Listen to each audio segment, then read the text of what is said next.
ബംഗളൂരുവിൽ നിന്ന് കേരളത്തിലേക്ക് MDMA എത്തിക്കുന്ന മുഖ്യപ്രതിയെ പാറശാല പോലീസ് പിടികൂടി. പൂവച്ചൽ സ്വദേശി ഷൈജു മാലിക്കാണ് അറസ്റ്റിലായത്. ബംഗളൂരുവിൽ നിന്ന് അതിസാഹസികമായി ഇയാളെ കീഴ്പ്പെടുത്തുകയായിരുന്നു.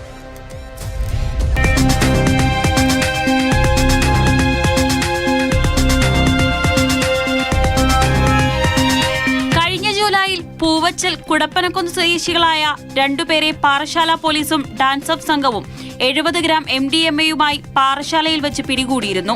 തുടർന്നുള്ള ചോദ്യം ചെയ്യലിലാണ് ലഹരി വിൽപ്പന നടത്തുന്ന ഷൈജു മാലിക്കിനെ കുറിച്ചുള്ള വിവരം പോലീസിന് ലഭിച്ചത്. MDMA വാങ്ങാനെന്ന വ്യാജേന പാറശാല SI ദീപു ഷൈജു മാലിക്കിനെ സമീപിച്ചു.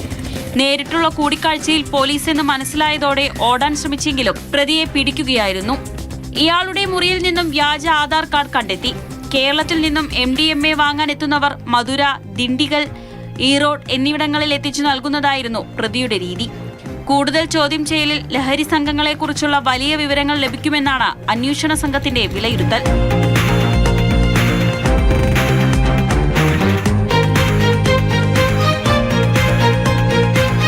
മാതൃഭൂമി ന്യൂസ്, തിരുവനന്തപുരം.